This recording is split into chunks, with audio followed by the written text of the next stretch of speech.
Breaking news చూస్తున్నాం. America Iran యుద్ధంలోకి dragon entry ఇచ్చింది. దీంతో ఇక ఎటువంటి పరిణామాలు చోటు చేసుకుంటాయి అనే ఆందోళనలో అయితే అన్ని దేశాలు ఉన్నాయి. మొత్తానికైతే ఎట్టి పరిస్థితుల్లోనూ ఇరాన్ను కాపాడుకుంటాము అని డ్రాగన్ తేల్చి చెప్తుంది. మరోవైపు యుద్ధానికి కావాల్సిన ఆయుధాలన్నీ కూడా అందిస్తాము అని చైనా తేల్చి చెప్పింది. అటువైపు చైనా విదేశాంగ మంత్రి, ఇటువైపు ఇరాన్ విదేశాంగ మంత్రి ఇద్దరు కూడా ఫోన్ సంభాషణ చేస్తున్నట్టుగా సమాచారం. మొత్తానికైతే యుద్ధం తీవ్రత మరింత పెరిగే అవకాశం ఉన్నట్లుగా అన్ని దేశాలు అయితే భయాందోళనకు గురవుతున్నాయి.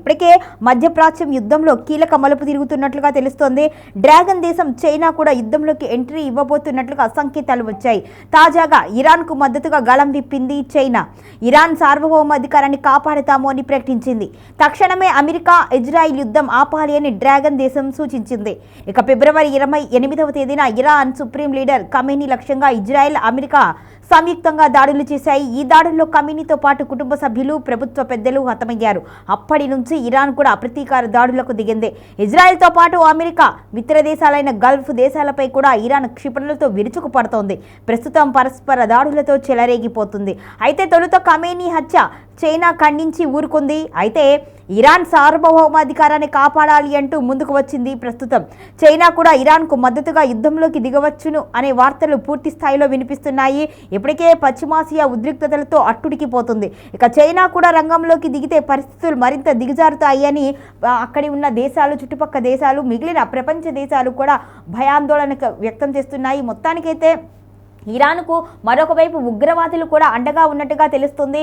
ఇది పూర్తిగా అధికారిక సమాచారం అయితే కాదు. ఇప్పటికే దీనికి సంబంధించి అయితే ఉగ్రవాదులు కూడా సహకరిస్తున్నారు అనే సమాచారం అయితే వచ్చింది. ఇక మొత్తానికైతే యుద్ధ తీవ్రతలు మరింత పెరిగే అవకాశం ఉంది అని కూడా విశ్లేషకులు చెబుతున్నారు. మొత్తానికైతే డ్రాగన్ ఎంట్రీతో ఇక్కడ కీలక పరిణామాలు చోటు చేసుకుంటాయి. అవసరమైన ఆయుధాలన్నీ సరఫరా చేస్తాను అనడంలో ఇక యుద్ధం అయితే ఎట్టి పరిస్థితుల్లోనూ ఆగేది లేదు.